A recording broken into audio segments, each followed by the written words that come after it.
Dun dun dun dun dun dun dun dun dun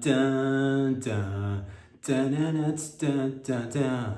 Boys and girls, ladies and gentlemen, welcome back. Glad you made it. It's a dun dun dun dun dun dun dun dun dun. Welcome back.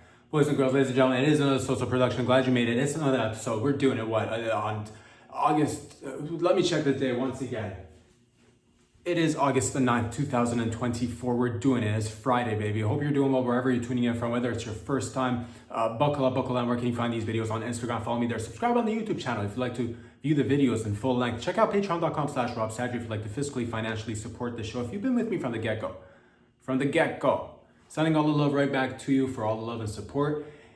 Let's get right into it. Let's have some fun. Of course, wherever you're tuning in from, let's not forget. Let's not skip a step. Let's not skip a beat. Let us first of all shout out to all the men's and the women's all around the world. If you're in Canada, Wagwan mi familia. Down south in the United States, mi familia as well. Further down south, more familia in the Mexicos. Further down south than that, South America's mi familia once again. Over there in Europe, mi familia. Hola, muchachos, amigos, Doritos over there in Europe, Asia, Africa, Antarctica, New Zealand, Greenland, the Finnish people, the Cambodia, Nicaragua, over there in United Arab Emirates, over there in the Philippines, China, over there in Thailand. You get the gist of it. Underwater, really deep inside the depths of the ocean, floating on the ocean. You're on a boat. You're in maritime now. You're on a boat. You're on a yacht. You're on a yacht that's got another yacht. That's got a chopper, that's got a helipad. You're landing in the heli. You're landing the heli on the yacht, but you're too busy watching this video. You might crash. So don't do that, because that'll cost you a lot of mucho dineros to get, and your life too. So that's important as well. Let's not pay attention if you're using a chopper to get around. But also, how does it feel to operate a chopper and land it on a yacht? If I had a chopper and a yacht, I would just have the chopper just fucking like do flybys. I would just have it hover. I wouldn't even have it land. I'd just be picking people up and dropping people off. That's what I would be doing, but that's probably one of the reasons why I don't have a chopper, because I'd probably overuse it. Oh, this guy's just hovering above the yacht. Why don't you just land it? Because I don't want to. It's not like you get a chopper every day. It's not like, if I got a chopper, I'd drop you off, dude. Wherever you need to be, lady, I would pick you up and drop you off. In the middle of the ocean, I'd drop you off. If that's where you want to be. If you're like, no, I got to get into the city, well, buckle up. Well, we're going to use the chopper. We need more chopper pilots, I feel like. Or something along those lines. It's Friday. Let's keep it loose. It is the 9th, of course. Where does the time go, ladies and gentlemen? I hope everybody's feeling well. If you're doing good, good. If you're not doing good, let's try to turn it around together. And if we can't turn around together, then I don't know what to tell you, because this is in fact the only way you can turn things around, through this video. In fact, this video is responsible for saving all the marriages out there, all the relationships. Maybe provoked a couple of relationships to fall apart as well, but we're not here to take credit for that. Just the ones that are working tight. Good on you. Keep it up.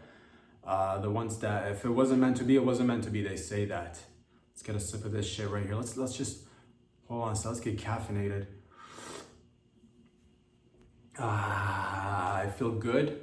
Not, just as good as any other day. Just like right there.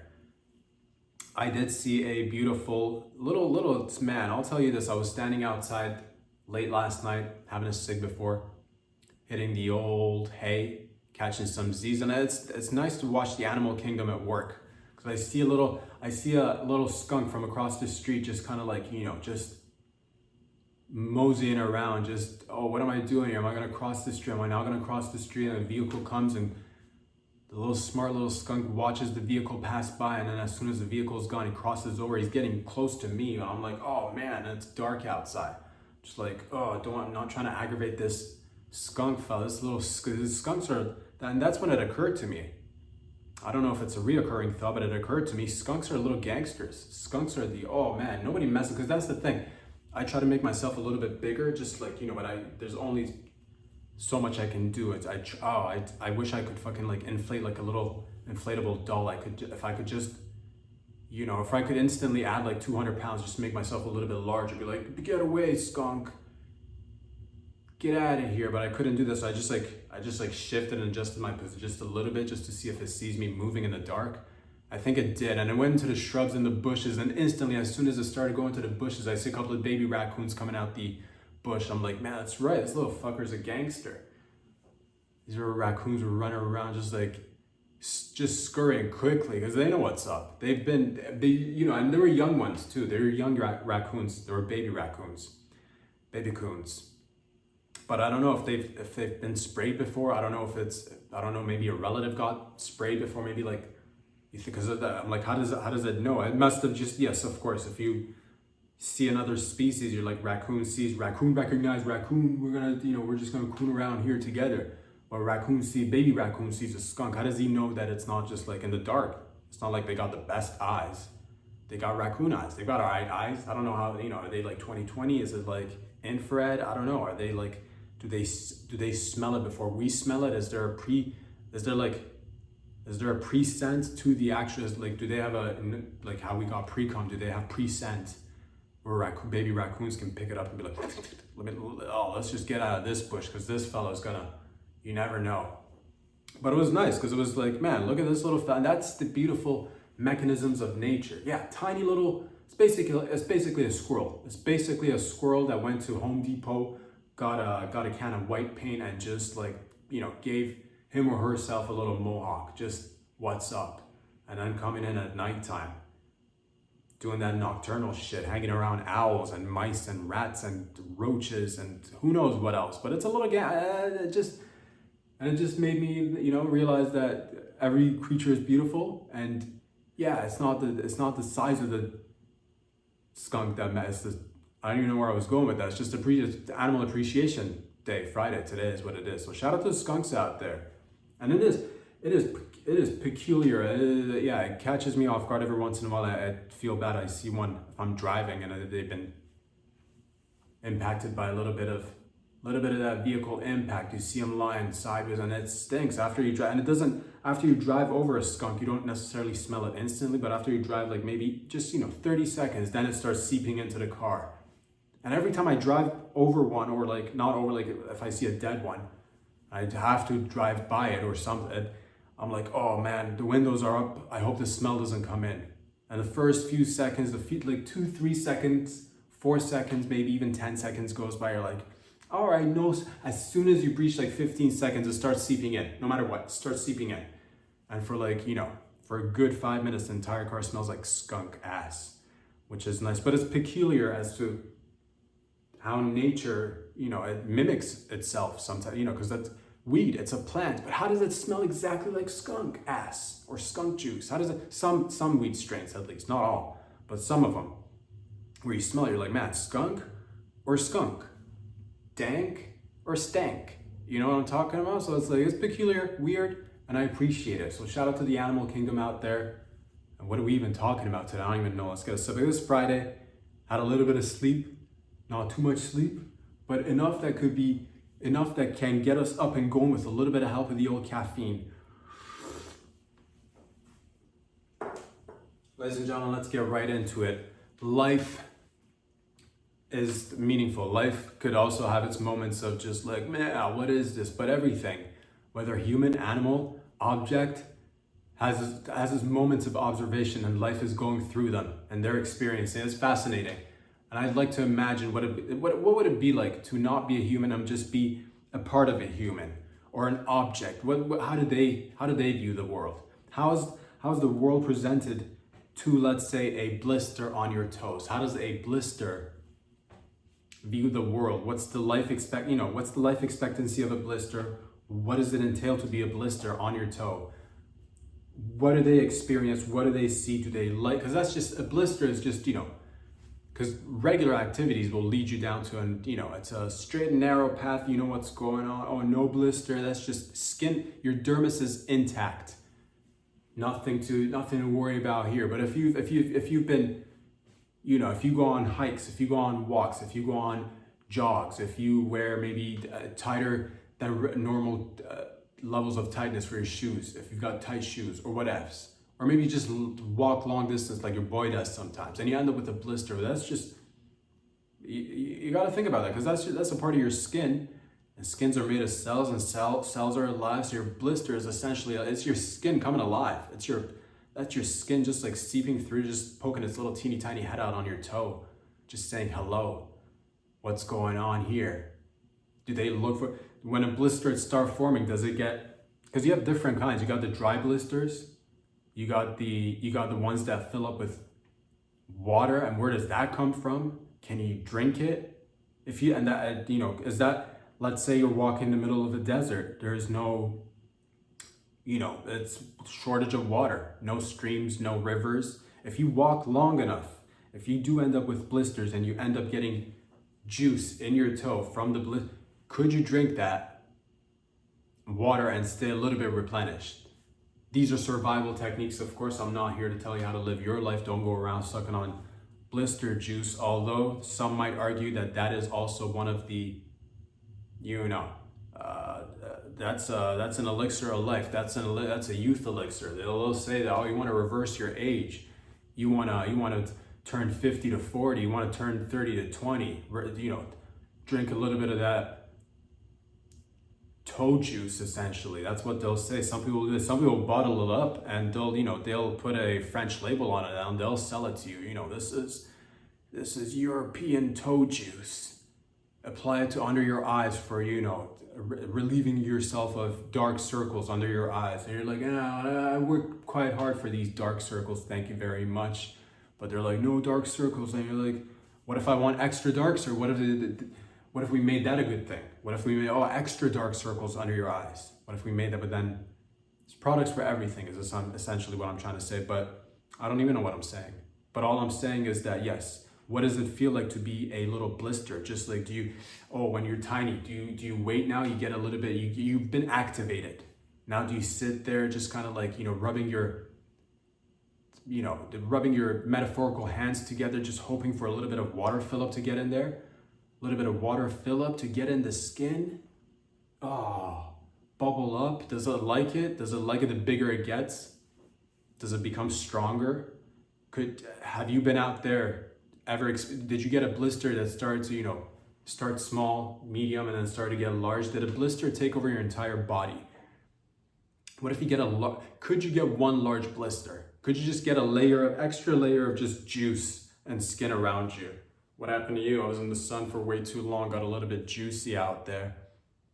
And like, what's the,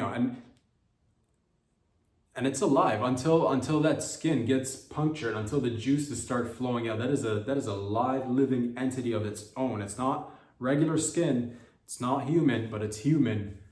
Nobody wants to see it, but everybody wants to touch it. Nobody wants to talk to it, but everybody wants to poke it. Nobody wants to lick it, but everybody wants to lick it. You know what I'm talking about? And that's the beauty of it. Sometimes it'll just, because of pressure, you'll get a little puncture, you get a little hole, and the water starts seeping out, and that's when everything starts, it stops before even it starts. That's the life expectancy of a blister. But there's just sitting there, just asking to be like, yes, fill me up with more water. I can't wait to get punctured.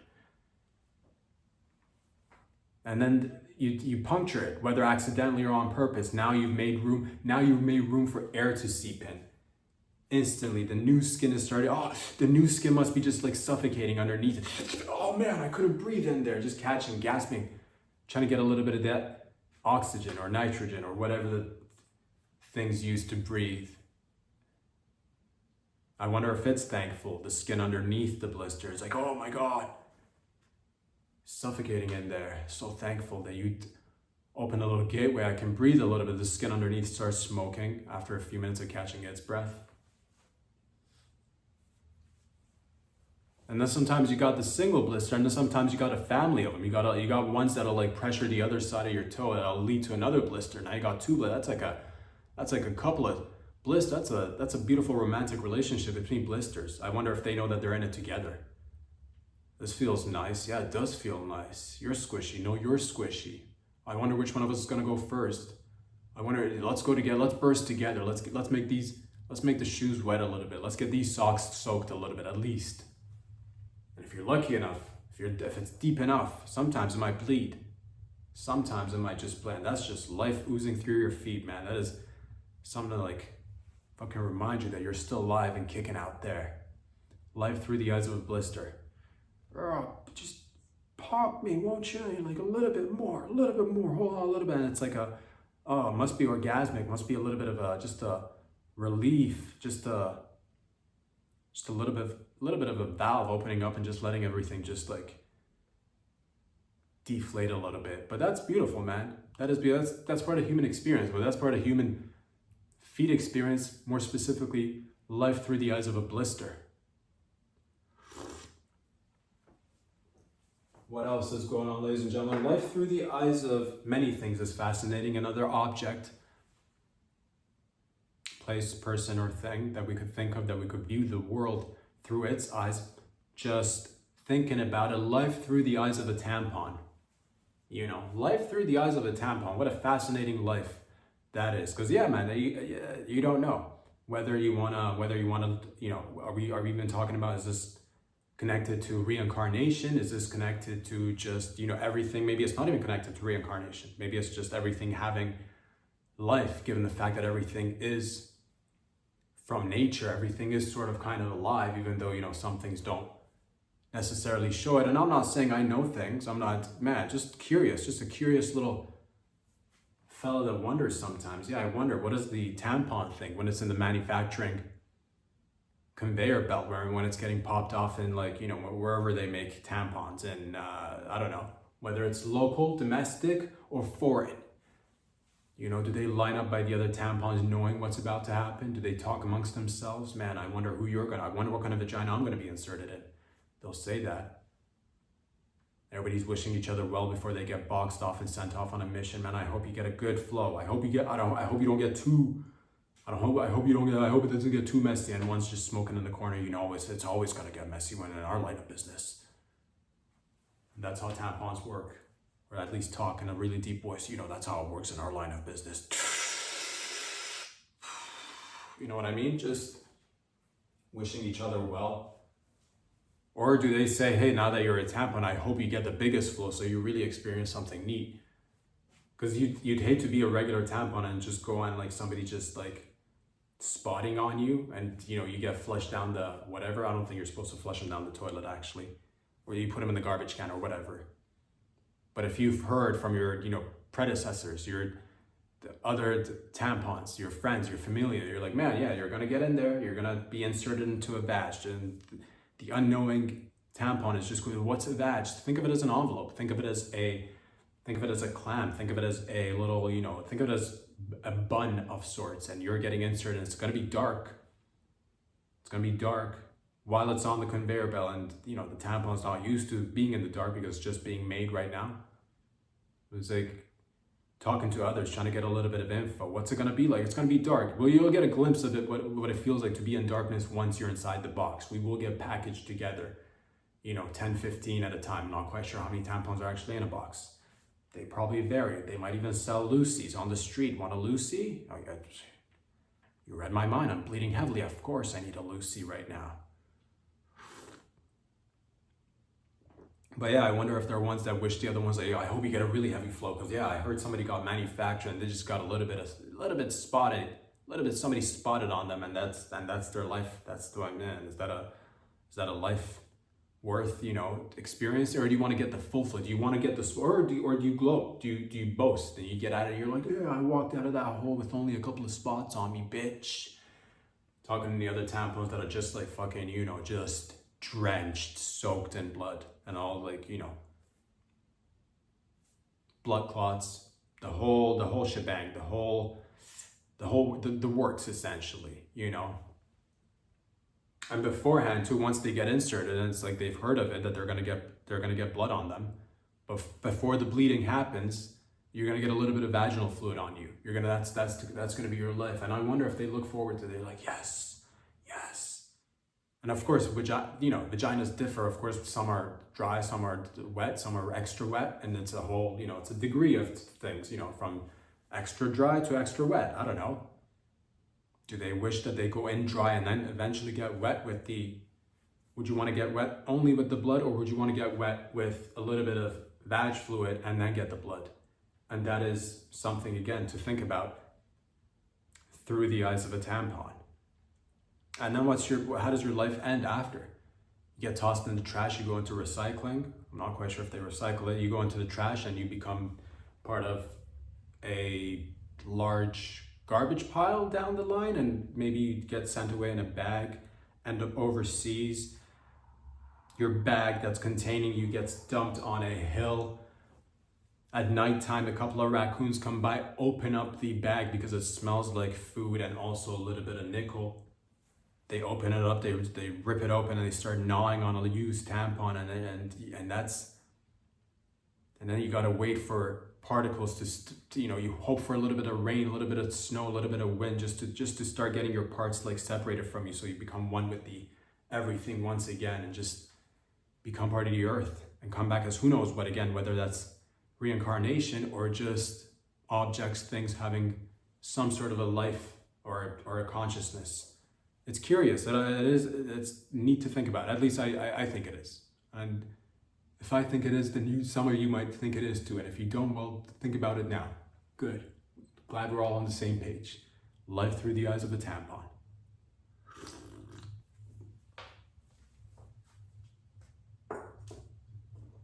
Ladies and gentlemen, boys and girls, what's going on in and around the world in the space station? In space, what's going on in space? I just recently did read, I believe a couple of astronauts are stranded or lost in space. Not quite sure. I only read the headline this time. Sometimes we'll read a headline, sometimes we'll go deeper and we'll read an article. This, I believe a couple of astronauts are stranded in space, mid-space, just tripping balls, which is, man, being lost at space is very, if I, this portion, maybe a portion of this video, the entire video, if you guys are out there, if you're lost in space, and you're like, well, we're not going back anytime soon, guess what you could do? You could subscribe right now. You can subscribe and start watching from the beginning, or just start watching from this video moving forward and help yourself. You're gonna need to kill some time up there, distract yourself a little bit, because you don't want to get too focused, man. When you're alone, when you're up there with just another partner, things could get dicey, things could get messy, but things could also get fun. Things are gonna be great, and you're gonna come back. We're gonna make sure that you come back. We are gonna make sure that they come back, right? They will come back, right? I hope you come back. If you're watching this video from outer space, normally I wouldn't expect you to watch this from outer space, but since you're not coming back, I'm gonna say yes. The odds still not in our favor, but none. I don't know. Maybe you are into it up there. Maybe that, especially if you got the news that you're not going. But let's just break it down. What does it even mean to be lost in space? Let's just, so that we're all feeling comfortable together, so that our astronauts know that we're there with them, with every step, with every large step. Before the big step, there was a medium-sized step before that, and before that, probably a smaller, tinier step, because you want to make sure you got good shoes. You don't want to fucking slip and fall. So before one large step comes many series of teeny baby steps, step by step. But we're in it together, and let's just make everybody feel like we are all in the same boat or spaceship in this sense. We are all in the same spaceship. So being lost at space, first of all, I'd like to say this. Thank you to the people who do make the trips out into wherever they go, because that is some freaky deaky shit. Would I want to do it?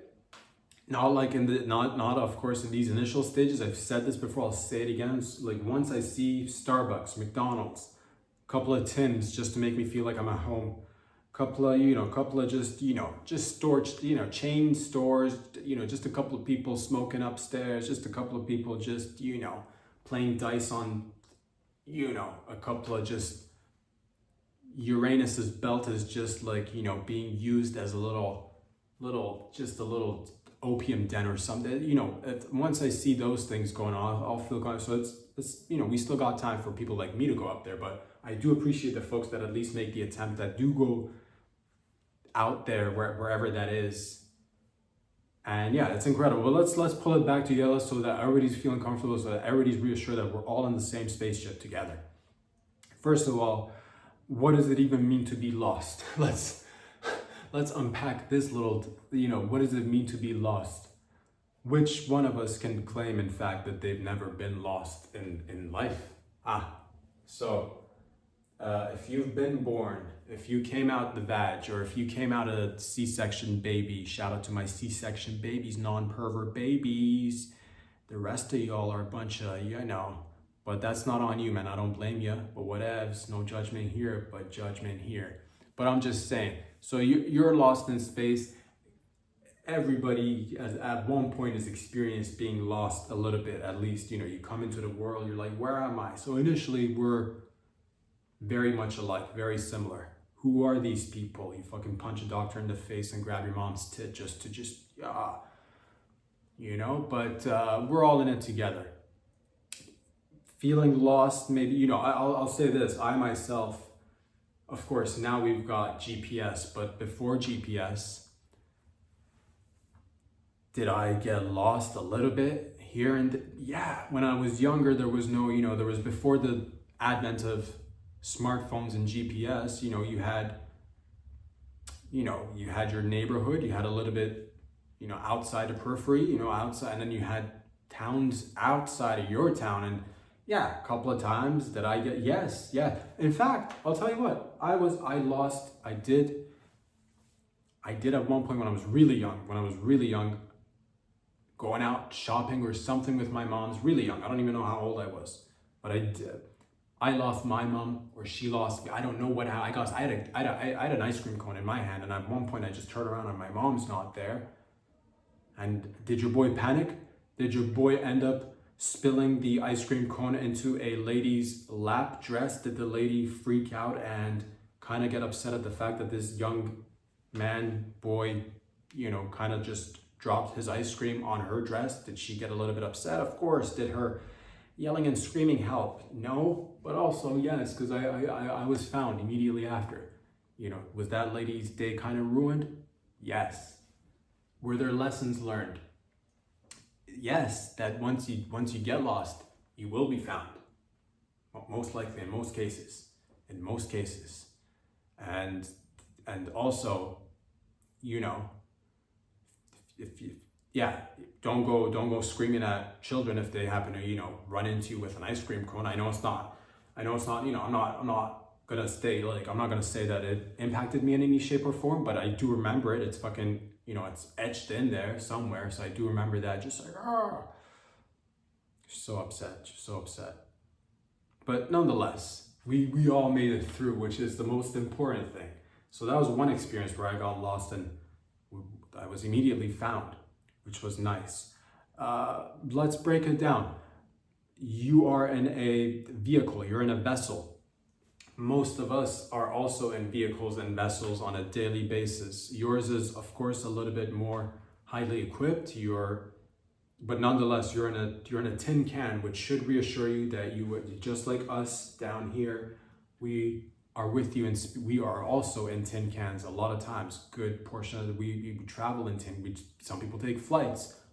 They're pretty much, they're a couple of steps below the astronauts, frequent flyers they call them here. Them little fly puppies, they get in there and they just want to get a little bit higher. They get in there and they're like, man, let me spread my wings, metaphorically speaking, of course. Or you'll see somebody who's really into fucking spreading his or her wings. They'll get on the outskirts of the airplane and they'll just fucking hold on. You've seen them, whether it's Mission Impossible, whether it's just, what is that? Holy shit, what the fuck, Tom Cruise? What are you doing? And he's, don't worry, I'm filming a movie. And you're like, oh man, it's crazy, Tom. How do you keep doing it, man? You'll say that, but don't freak out. Unless it's not Tom Cruise, unless it's somebody else, then, because there are only limited amount of people that can hold on to the side of a plane and withstand that kind of, 1,400 miles an hour, or whatever the speed of a plane is. Also, don't get in his face trying to take a picture. He's filming a movie, all right? Don't get in his face trying. He's filming a movie. If he lets go, he's already holding on with one hand. How does he do it? The point is, ladies and gentlemen, that we fly, that we're all essentially together in a tin can. You're in a tin can, we're in a tin can, whether down here on the ground or midair, you know. So that is one thing that we also, again, have in common. So relax, don't panic. Where are you lost? Ask yourself.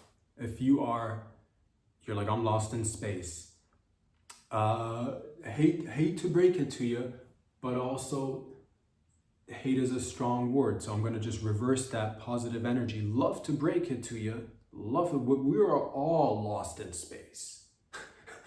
We are all literally lost in space. So you should find comfort in knowing that nobody really knows. Like, we have an idea of where like we are, but in terms of like, it's hard to tell at times because we're just floating in midair and everything is spacious. So yes, solar system, Milky Way, milk a tit, milk a guy, milk a lady, milk a cow, Sir Milk a lot, we're all the same essentially. So you're feeling lost in space, remember, everybody is with you, lost in space, which is another beautiful thing. Now let's get to we've now come to the terms that we're lost in space. Great. Ask yourself, are you with anybody? Yes, you have a partner. You are in space, but you're lost with a partner, which is beautiful. The worst case scenario is if you get trapped in space, stranded in space, or maybe you're not even lost, because I didn't read too much into it, to be honest with you. I think from what I understand is we got a couple of astronauts that are stuck on the space station, which is a good thing. So technically speaking, you're not lost, fam. You're not like drifting in dead space.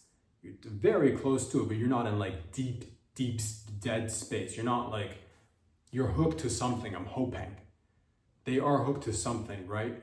And again, this whole podcast right now, this portion of the podcast is solely based on an article headline that I read. So this whole thing might not even be a thing right now.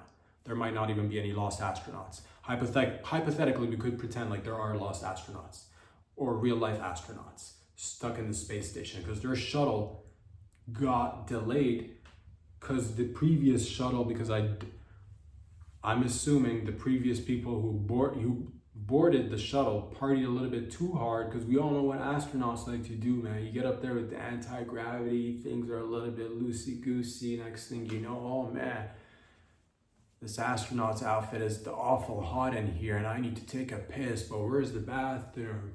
It's too far. Just piss in your suit, and you piss in your suit, but the valve breaks and now the piss is just leaking outside everywhere, and now everybody's covered in urine. And before you know it, a few weeks of that, and next thing you know, does anybody even need to be, suited? I think they only get suited up for when they're like sending videos back to us. Honestly, if you're in space with a bunch of other men and women, grown men and women, of course, sent on a mission, do you really need to be suited up there? I'd be, as soon as we get across to whatever, I'd be naked. I'd be, the whole staff, the whole crew, really, naked. Who needs all the padding? And should get that on you when you're going outside, when you're facing the radiance and the radiation and the whatever else is out there. But indoors, because there are no windows. There's no draft, there's no breeze. It's fucking, it gets smoggy. It gets a little bit just, ugh.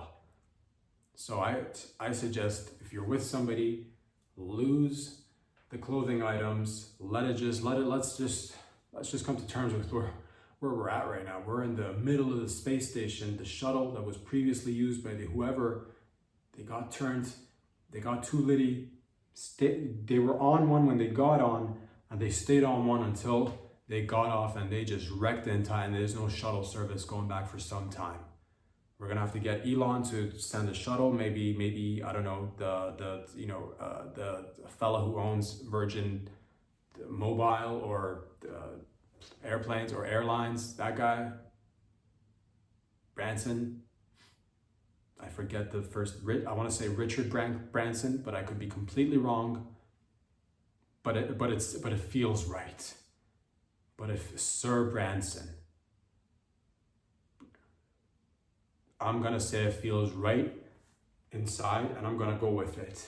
So maybe get that guy, or maybe get Bezos.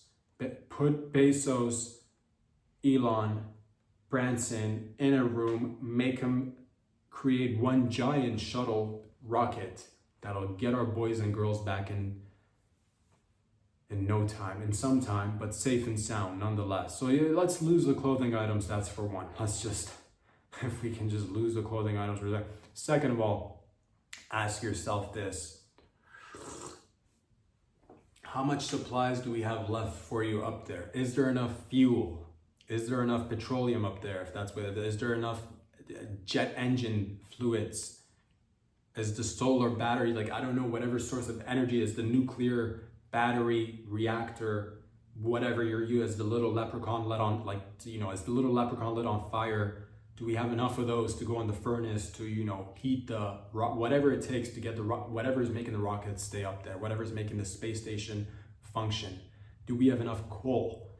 Are there enough men and women dressed in like a 1920s, 1910s sort of, you know, just blacksmith outfits with soot on their forehead and the sweat of their brow dripping on their tits, just shoveling coal in the furnace of the old space shuttle station? If there are, then you're not alone. You got those people, you're like, oh, separated. We are the astronauts. They got to stay below. And I get it. You don't want to see those faces, because who does? Until somebody breaks out on a little fiddle, until somebody brings out a little violin, then we're all the same. Until a little music breaks out and a little drinky poo starts getting handed out, and next thing you know, what even is class? What are we talking about? Let's all, and especially if one can tap dance. Oh man, look at her go. Look at her go. And it's great to dance, especially in times when the ship is, you know, murky water territory, or very stable. That's right, we want to make sure that they're feeling reassured. The ship is, we are reassuring you that the station is well endowed. No, wait, well endowed, that too, but the station is stable. Don't lose sight of what's at stake here. If I had somebody working with me, I'd maybe wear an earpiece where they tell me what's at stake here. What's at stake here? Colonizing is at stake here. Thank you, team. Colonizing is at stake. I believe we are, remember that. You're there to colonize. Representing humanity and colonizers. You're doing this for us, man. You're a colonizer. Hell yeah. Yes, I love it. Worked.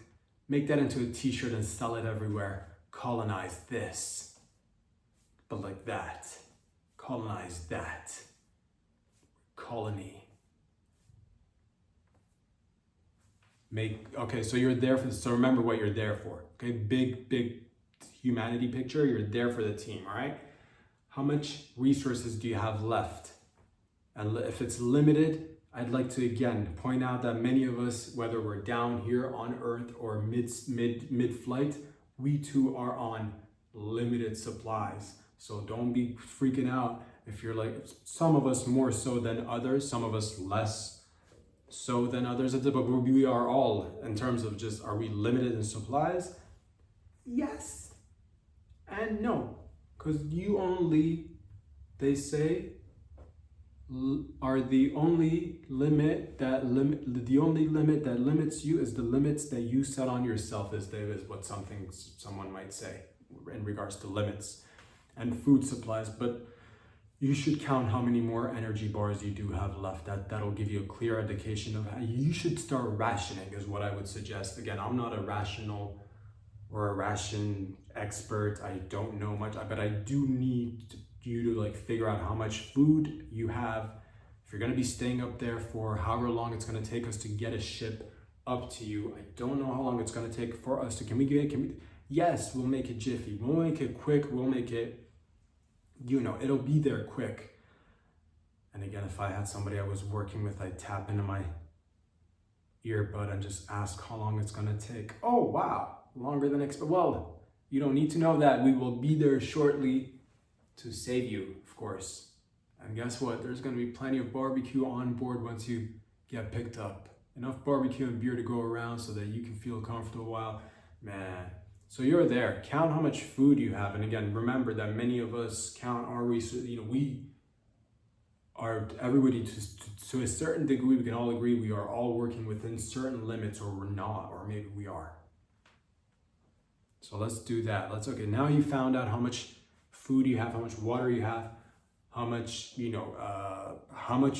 how much can you shit in that space station? Because I'm not quite sure if there's, I don't know if somebody, like, because I guess the shit could be just like, you could just shoot that out, okay? See, there you go. We knocked it out. You don't need to worry about that, because if you were, well, you're experienced, but let's say somebody inexperienced goes in there and they're like, man, I wonder how many shits I can take in this space station, toilet station, washroom facility, with before I start panicking because it's like overflowing with shit. Because no, I think you just empty that out into space. And I wonder if that'll be the first contact we make with like some sort of an extraterrestrial. They get in the face with human feces. Ugh, what is this? They like it. Man, what if they love it? That they get in contact with us. Give us some of that brown stuff. I don't know what it was, but I like it. And you're like, Nutella? No.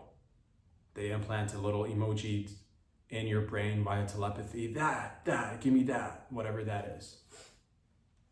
And you're like, all right, next thing you know, you're squatting and shitting in an alien's face. Which I will gladly do if that's what it takes for us to make contact. Just putting it out there to our alien friends. If you happen to be a fan of the shits, I'm not gonna say no. I will do whatever it takes for the team. So good, now that you got a good handle of how much supplies you got, let's figure out if we're gonna get you back in time or if it's gonna take longer than expected. If it takes, I'll say this, if it's within a few weeks, then do your normal tasks in and around the station. Do as you normally would. Don't panic. If it's more than 2 weeks, this is arbitrary. Of course, I just made it up, but I don't know. Give yourself some time. After that time that you're comfortable, and then once we breach that, immediately go into panic mode and start procreating. Because at this point, it's no longer about you. It is about offspring. Because again, remember why we're there. Colonizing, baby. Colonizing, baby. Say that to yourself. We're here to colonize that shit. Colonize that shit. We're here to procreate and colonize that shit. And then get freaky deaky with it. And then go at it. No condoms. Just a little bit of dim lighting. Human bodily fluids exchanged. I'm talking sperm, egg, sperm. And the beautiful thing of it is, like, if she's ovulating and she lets out an egg mid-space, it'll float. So you could just jizz into the egg, mid-space floater baby, and just like, just kind of cook it up in there somehow. Or you could do it old school, where you could just do insert peen into vag, then come have baby on board, broadcast it back to Earth, dibs on the idea, timestamp that, also patent idea of first childbirth in space. You're gonna have to do it through this channel. I didn't make the rules, somebody else did. We're living by it.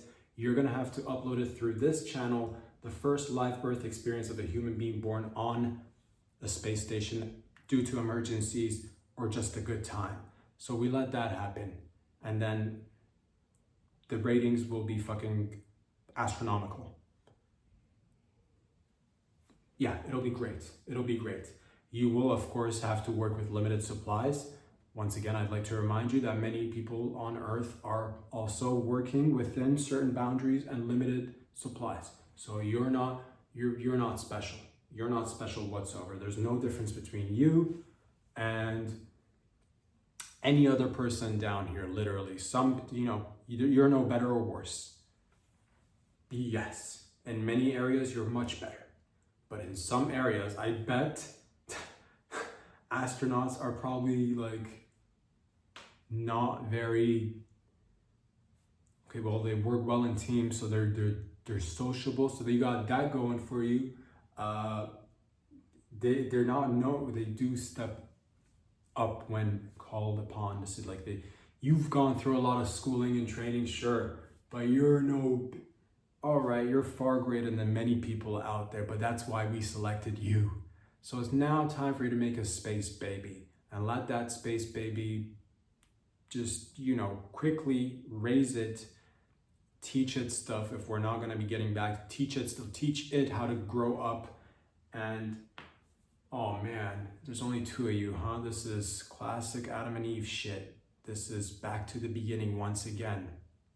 Yeah, I'm not gonna go into the depths and details of how the colonization in the beginning is gonna start off in space, just because we got a few stranded peeps out there. I'm gonna say yes, you are probably gonna be the smartest people up there, and eventually, it will probably start. The next set of offspring will be good. Anything after that will probably just due to regular science and ancestral limitations. They'll probably be a little bit. We're not gonna get the best batch of humans, but there's hope, because look at what happened here. If we're going based on certain religious texts, of course, not everybody is.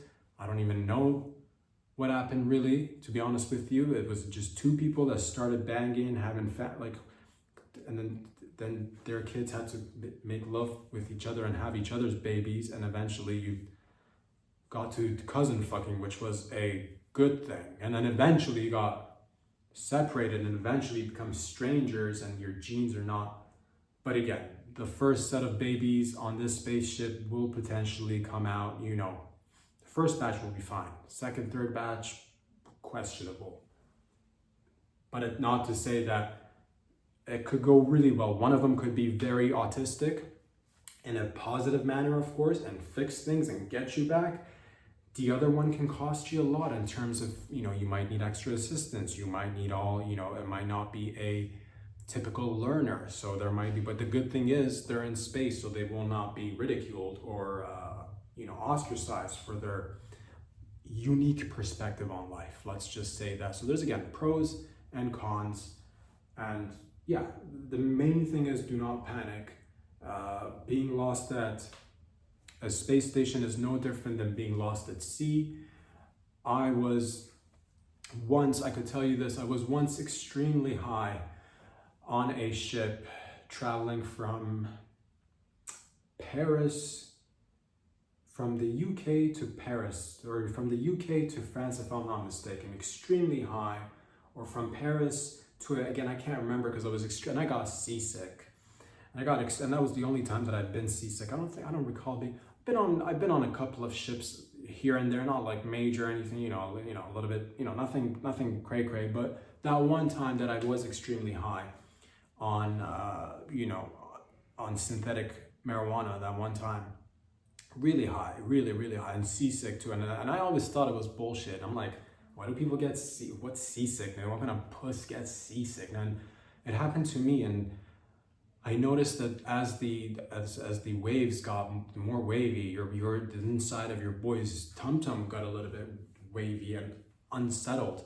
And what started off as a very pleasant trip using, ship for the means of transport quickly turned into moments of the evening potentially being ruined by your boy just throwing projectile vomiting, really, and also maybe a little bit of the shits. I can't remember. It was an experience, but then I collected myself and realized that there's plenty more synthetic marijuana that I've got with me, so I should probably smoke a little bit more after I felt a little bit better. Did not help. But the lesson learned there was that, hey, always stick with the real stuff. Don't go getting synthetic, man. That wasn't on me. That was just what was available in a land unfamiliar to your boy. So, lessons learned. Yeah, synthetic marijuana, not as good as the real shit. It felt like I knew where I was. I knew what was going on. I felt very sick. I did feel like I felt like I losing everything that's inside me. So there was a sense of loss there because I couldn't hold it back. It was just coming out of me. There was nothing I could do. Complete sense of loss there. So again, very relatable. Being lost in space is very similar to being lost at sea. Knowing firmly where you are physically, of course, but not feeling overall too well about yourself, and this trip. But in a few hours, in your case, in a little bit of time, and what even is time if nothing but just a unit of measurement, and some time, once more, very relatable, you will come back. So if you are throwing up right now, know that we're throwing up there with you. Like, not like physically there with you, because that'd be like if we were here and we were actually throwing up and it came in it's somehow, somehow a gaping time warp opened up and my vomit entered this black hole in front of me and ended up in your spaceship, and now I've got vomit in your spaceship. I wouldn't feel too good about that, but it would let you know that I'm there with you in spirit. I don't know what to say in terms of cleanup. Who expected this? Really? Somebody call, back up. We will get you the help you need. You're not lost. You're temporary, stationed there longer than you were expecting. If anything, just like your boy was lost, knowing full well where he was, but losing everything that was inside of him, lost at sea, which is, they say, the oceans, the sea, the water is the space of the earth. They say that. So you should feel good about yourself. And once again, remember why you went there in the first. Colonize. Start having a lot of babies. This would be great for the ratings. I think this is great for NASA. This is great for the space. This is great for, generally speaking, space exploration, ladies and gentlemen, because we need more of that shit. We do. I do think we do need more of that shit. I do think we got to get more hands on more planets and other resources that are out there, so we can open up our eyes and be like, there's gold in space, there's diamonds in space. What else is in space? Let's quit fighting about this shit that's here that we're thinking we're having to live within our means and limited supplies and whatnot. So there's that. Colonize it heavily. If you see any extraterrestrials, I say try to make peace at first, but also let them know what we do. They probably know what we do. They probably know. So do your thing. Ladies and gentlemen, boys and girls, let's get a sip of this bad boy. It's Friday.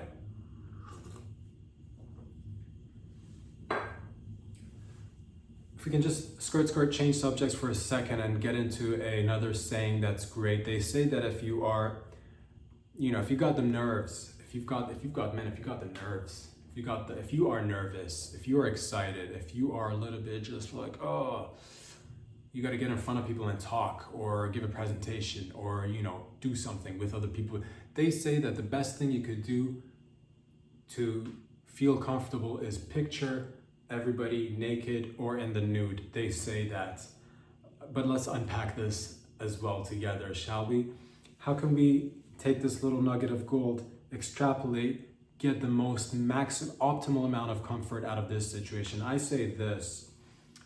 I would suggest if you, let's say, hypothetically speaking, of course, but also, if I were to feel nervous, I would first of all let everybody know. I say, hey, and this, we could practice this together right now. For example, you, the viewer at home, and you could do this somewhere else as well later on in your day. But if you're watching this video, hypothetically speaking, if I were nervous, I'd say that I'd like to start off a little bit, based on the same structure, but a little bit different. I'd ask you to please remove your jewelry. If you've got any jewelry, please remove any earrings, any necklaces, any clip-on earrings, any piercings. Just remove those, put it aside, and slowly I can tell that yes, this is starting to make me feel a little bit comfortable. After that, I would ask you to remove your fur coat, your coat made of some endangered species fur. I don't know, but hey, you pay for what you get and you get for what you pay. I'm not here to ask questions. That's how it looks beautiful on you, but please remove it. It's just too chunky to make me feel a little bit like I could be a little bit more cool, calm, and relaxed if we were to remove your jacket. Wonderful.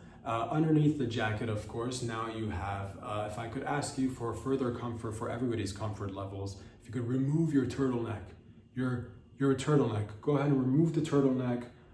Beautiful, fantastic. Everybody's feeling well, great.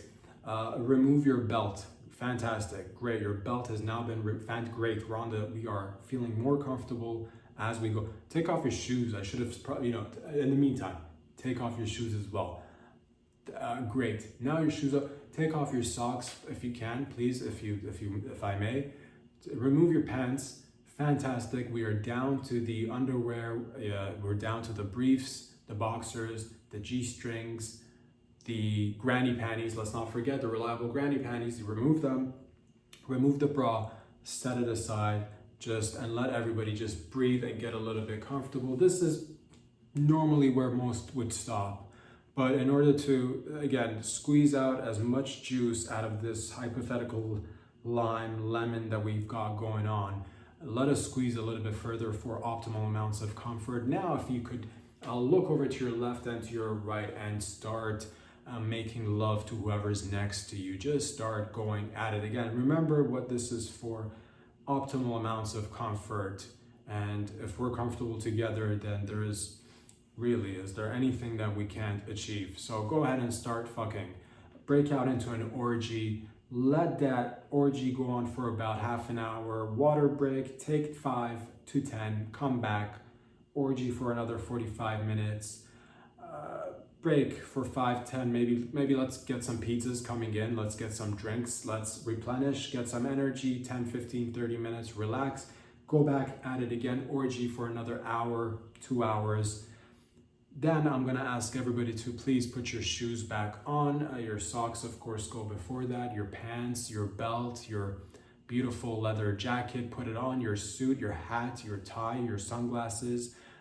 Whip out a cigarette if you've got one on you, if that happens to be your thing. Light it up. And now you can say that we all really feel comfortable. And I gotta say, I think it's time to go. Peace out.